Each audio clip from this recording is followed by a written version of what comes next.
That's a challenge. Yes, sir. My name is Eric Wiley. I'm here with the local paper, Salina Journal.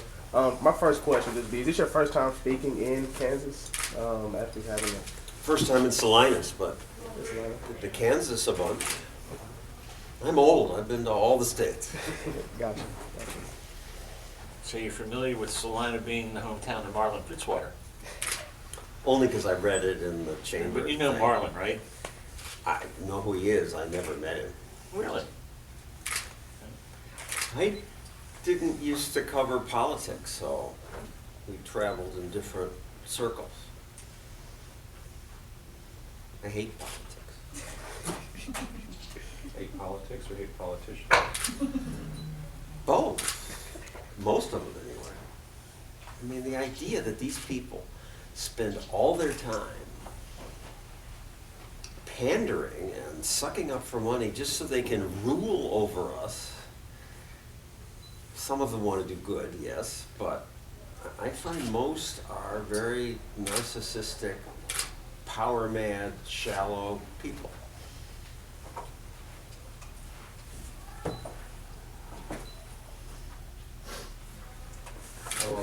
How would we govern without politicians? We need politicians to govern, and they need to run for office. But if government were smaller and didn't control so much of our lives, then we could make more choices for what we wanted and wouldn't have to ask government permission. I can't remember the last time I asked government permission for anything. Can you elaborate Well, on that? Because yeah. that's a very broad statement. Look, you obviously are not in the manufacturing business. Don't try to build an addition to your house or build a new house, or look at companies like Uber. You have Uber in Salinas? Salina? No, I don't. I think it's coming. Is it I'm coming? not sure. I don't think it's here yet. So, I live in Manhattan. Right. And Uber is just obviously superior to taxis. The cars are cleaner, it's easier to have a conversation with the person, you rate them on your phone, so you're safer. It's obviously better, and yet, and it was so obviously better, they got to have billions of dollars in investment money. So they had enough money that by the time the politicians woke up and noticed this successful business, they had money and 1 million customers. And they could fight off all the regulators who said, you can't do that. You have to have a certain kind of car. You have to pay us. You have to kiss our ring. And they've been able to back them off, and most places keep growing. But if you're building a chemical plant or a pharmaceutical plant, every year they add new layers of rules. All in the name of safety and fairness and protecting us. But that's why we have economic growth. It's a fraction of what it used to be after recessions. Well, I think it's because people are underpaid. That the people at the top 1% are earning more, but it hasn't trickled down to the rest of us. And since we don't have more disposable income because of flat wages, which have been flat for 30 years. How many years? 30, since about 82. Well, over 40 years, they're up 40%, so that would mean they did all the growing in the first 10. But the rich have gotten much richer, that's true. Yes. But you sound like a Bernie Sanders socialist. I think that Well- you talk about, Why would you have to resort to an ad hominem attack? is that an attack? That I'm is just attack. interpreting No, your you question. You said I'm a Bernie Sanders socialist, like that's a dirty thing. It That's is to me. dismissive, and that's dismissive, and that's an ad hominem attack. I mean, that's public speaking 101. I'm trying to have a debate or a discussion, and you instead attack me. Too bad. That's Too bad? Yeah. That's my So when did you impression. stop being a reporter? I'm both a reporter and a person with opinions. I have always been. I grew up watching you on 2020, and I enjoyed your pieces then. And I think you had some objectivity at that point, but I think you kind of misplaced it. I learned some things. I learned economics, and when people say things A like, version wait, of it. pardon? A version of it, one approved by Milton Friedman. Yes, Milton would approve. And in my opinion, the nature of your comments lead me to think that you're ignorant about economics. And since that's one of the most important things when it comes to people's welfare, I'm quite happy to say it. I think you sound like a Bernie Sanders economically ignorant person. You don't even let me answer your question. Oh, no, I did. I think I did. No, I don't think so. You said trickle down hasn't worked. I never said trickle down hasn't worked. It didn't trickle down to the rest of us, were your words. Doesn't that mean it No, I doesn't? didn't say, I never used the word trickle down. And we have. Do I have any witnesses? We have it on tape. I didn't say it. You didn't say trickle down? No. Okay. Whether you did or not, you said the rich got richer and everybody else has been stagnant. Yes. In regards to inflation, yes. That's the economic, the recovery hasn't been as strong or robust because most people don't have as much take-home pay to spend on other goods, which would increase manufacturing. So you need more people, you need people to buy things, who can afford to buy things. And most True. people can't afford beyond rent, utilities, groceries, gasoline, and very little else left. A lot of them cannot, that's true. But you're describing slow growth and saying slow growth has happened because of slow growth. That's sort of Now nonsensical. I'm saying slow growth, that there's been a phenomenal growth in wages at the top, but it hasn't, and I will use the term now, it has not come down to the rest of us. But even bigger growth in wealth at the top. It's not so much wages, it's often Because stock it's gains. it's taxed at a lower rate. The wealthy can invest and are taxed at a lesser rate than we are. Warren Buffett has said as much. You dismiss Warren Buffett, he pays less than his secretary in terms Well, of proportion of his you taxes. throw out a lot of leftist cliches. How is that a Which cliche? one should I I'm address? quoting Warren Buffett directly. That's not Fine. a Can I cliche, that's a fact. Can He I has made respond? that statement, sure. You sure? Mhm. Okay. It's true, Warren pays less than his secretary.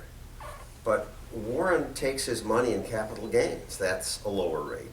He uses lots of deductions. His secretary doesn't take many deductions. She makes between $200,000 and $400,000, so she's in the top bracket, and she's paying the top bracket, so of course she pays more. What does that prove? Well, that the wealthy can afford to lobby Congress, have the tax codes changed so that the capital gains tax is lowered. That's the effect. That's what they've done. Is that not a fact, that they haven't lobbied for this? No, everybody lobbies. They No, I certainly. don't lobby. Do you, anybody in this room ever lobby Congress? Good point.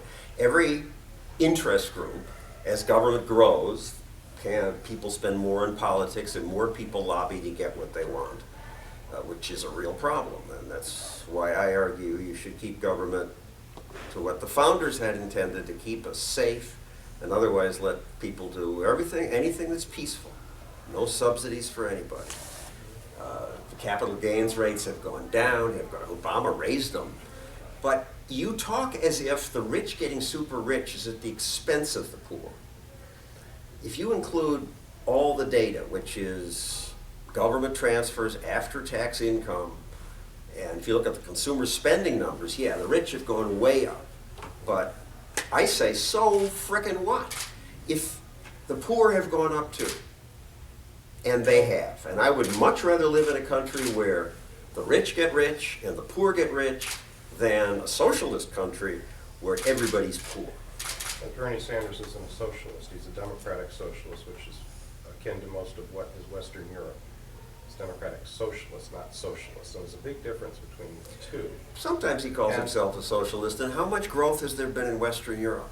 What has Western Europe invented in the last 50 years?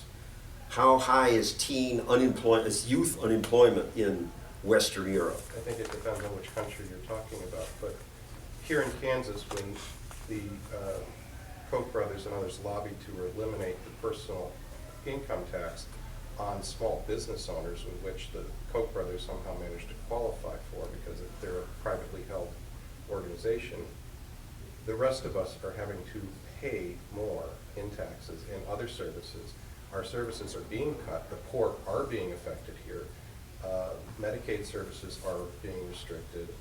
School funding is being lowered despite Supreme Court rulings saying that they need to increase it based on our Constitution here in Kansas. So the poor are being affected by tax cuts for the wealthy that aren't employing more people. These people didn't go out, the farmers and other small business owners didn't need to hire any more people because they got a tax cut. That was the big plan here in Kansas, according to They Governor didn't Brown. need to hire more people because they got a tax cut? That the impetus was that they would, the reasoning that Brownback and the Republican legislature here cut taxes was they said, well, they'll hire more people, we'll attract more businesses. In fact, more businesses are going across the border to Missouri instead of staying here because the other things that were cut as a result of this, like school funding and other things, aren't attractive to people with businesses because they want their kids to be educated well. So the small farmer, or the quote small farmer here, big farmers here in Kansas who got tax cuts, they didn't have to hire anybody else. So there was no economic impetus other than to just cut taxes for the wealthy. Well, I haven't studied Kansas and the recent changes enough to intelligently answer your rant, but It's really grand, but based on everything else you said, I'm skeptical. okay. Look into it, please. Sure. Anybody else want to join the conversation? Yeah, I'll focus more on the presidential candidates and their races in the upcoming caucus next month in Kansas. I know I've read a few columns you've written, or opinion columns you've written, just about the Iowa caucus and how some of the candidates were sort of, saying whatever or agreeing with all the mandates, I guess involving ethanol, just in an effort to win votes in Iowa. What are some of the points or areas you think the candidates will focus in Kansas to try to win those votes?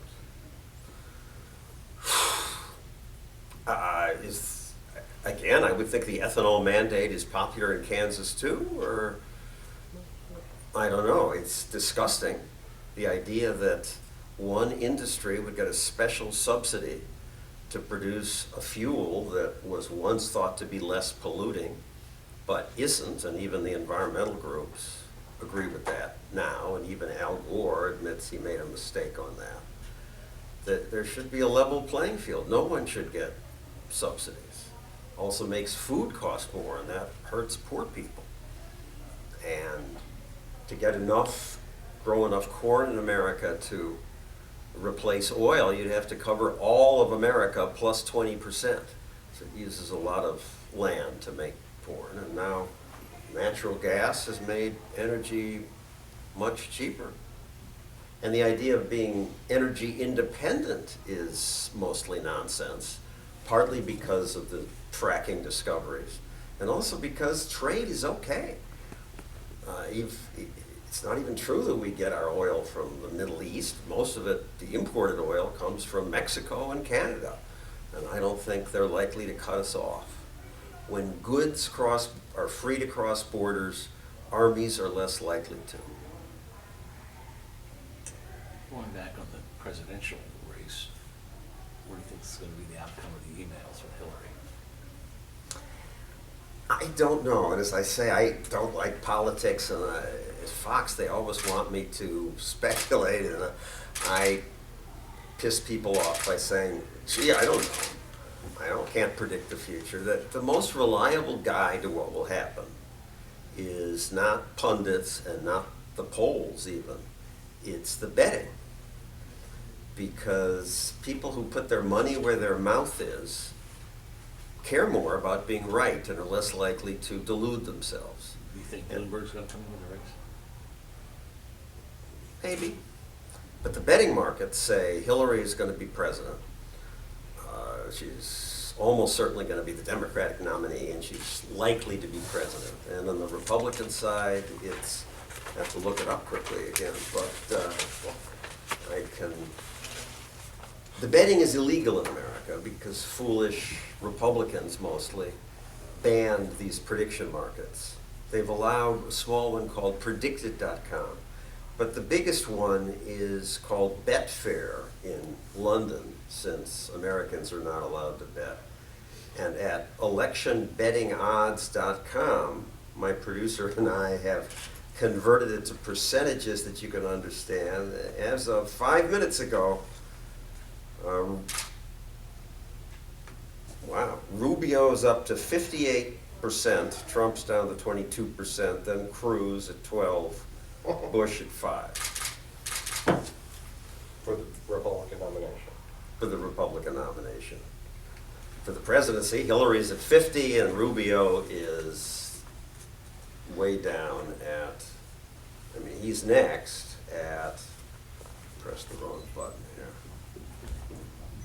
But this is another example of innovation that happened in the part of the country farthest from Washington, D.C., San Francisco and Seattle. And the regulators didn't even know about it enough to cripple it.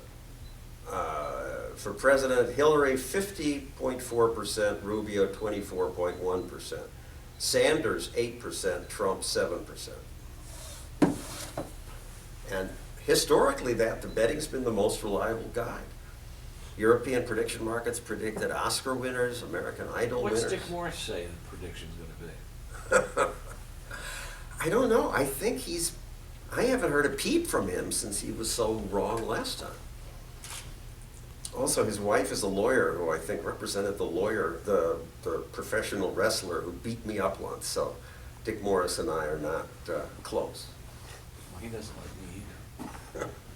You ask me what Europeans have done better than we have.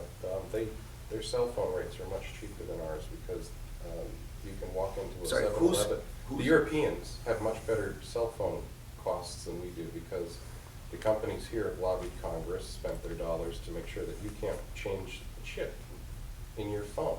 You don't Phone own your- calls are practically free. No, I'm talking about the fees that you pay to be able to access those networks and that. What company do you have that phone with, if you might ask? Verizon, US Cellular, ATT. AT&T. You can't rechip that phone to a Verizon phone or another company like you can in Europe. You can walk into a 7-Eleven or a magazine stand on the corner, buy a chip, rechip your phone. We're barred from that in this country. It's illegal to do that. It sounds like paradise, but my impression is that Europe is wonderful. They have a homogeneous population. They've been rich for a long time. Now they're kind of like a wine and cheese museum. There's no job growth, and maybe their phone services are cheaper, but they sure don't come up with the next Uber. They sure don't invent the phones. Nokia was the last one, I think. And the innovation comes from the free countries, which is not the United States so much anymore. It's more Hong Kong, Australia, New Zealand. Canada's freer on the economic index, but most of the really cool innovation, like Facebook, Google, that's made our lives better, comes from Europeans who felt stifled by the bureaucracies there. Look at the guys who started Google. They left Europe. The semiconductor makers, a lot of them are Europeans who just felt that they couldn't innovate there in your better place. No, you didn't. I didn't say it was a better place. I just said it was one of the things that they do You better. implied it's a It's better one of the place. things they do better is what I said. Anybody else have a question? Any more? All right, well, thank you very much. All right, and I enjoyed arguing with you, even though I think you are totally out to lunch and smug about it, but it makes for a stimulating debate. I would say you're smart about it.